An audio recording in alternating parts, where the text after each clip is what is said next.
My journey from addiction to sobriety was tumultuous.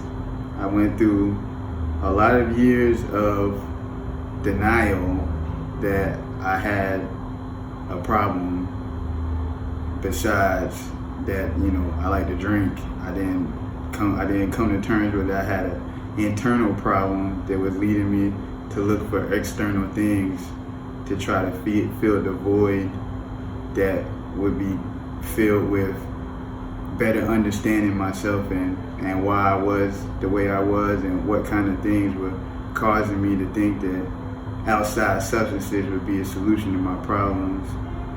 So eventually I came to the realization that none of the drugs or alcohol was going to make me feel more comfortable in my own skin. That I need to get help to figure out, to get to the bottom and find an actual solution that would help me be able to live without abusing substances.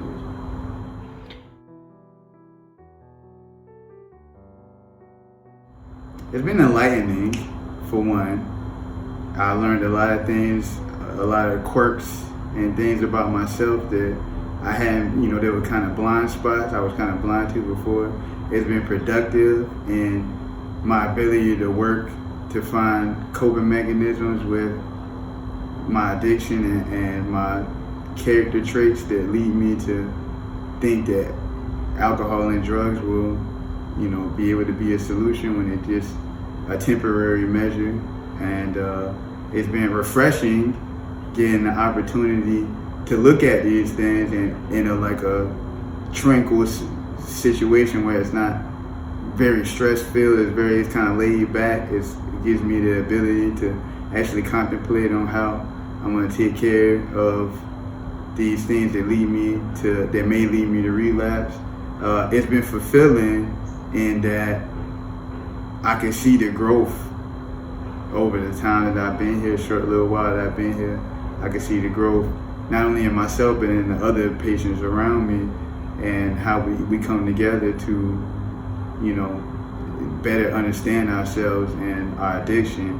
And it's been inspiring to see people come and graduate from the program and see the alumni come back and tell us our stories of how they succeeded out in life, and getting to see people like my cameraman who've been through the program and is an employee and is an inspiration to everybody to do better, to make it through the program, and that there's a light at the end of the tunnel.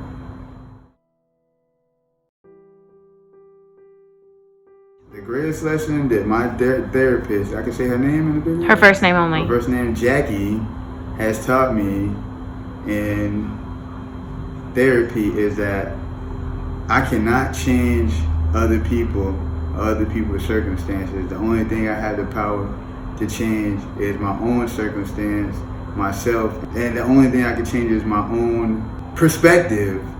The only thing I can change is my own perspective and the way that I look at things, the way that I react to things, the way that I encounter things and go through things and handle stress and situations. I can't control how anybody else handles those things. So it's the best thing I could do is to internalize structures, not just depend on the program and my sponsor and my therapist, but take the things that they teaching me and internalize them so that I could be better and I could react better to situations and circumstances that may come my way. Because I can't change anything outside of me. The only things I can change is the things inside of me and myself. That's the greatest lesson. The hardest lesson that my therapist has attempted to have me beat into my own head is when I get angry that I lose credibility, and that the louder person isn't automatically the righter person. And that even though I might not always care that my credibility is being lost when I get angry or when I get mad or I get loud or irate, but it does matter.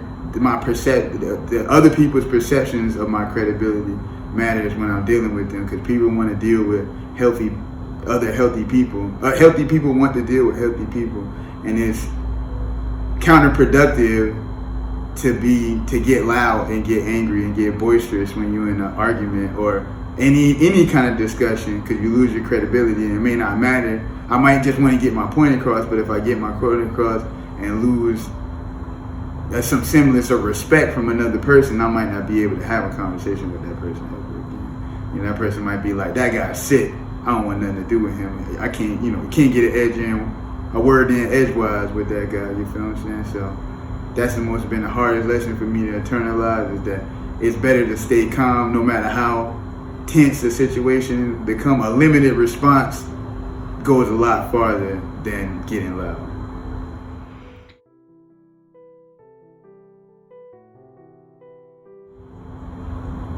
Always don't ever forget that there's somebody out there that wants to help you. So there's somebody out there. You're never alone. Even though it may feel like the whole world is against you, you never alone. They said only 10% of the people that struggle with addiction ever get to make it into a rehabilitation type situation, and I think that's a terrible statistic. And, in the fact that the majority of people who are suffering from these kind of things don't even know that this kind of relief exists. And there's a lot of programs that will help people get in, even when people don't have insurance and people don't have a lot of money, there's still answers. There's still solutions to the problems. The solution is not to keep drinking and drugging, even though that seems like that's the only thing to do. There's somebody out there that has an outstretched hand. You just got to find them. So don't ever give up looking for help.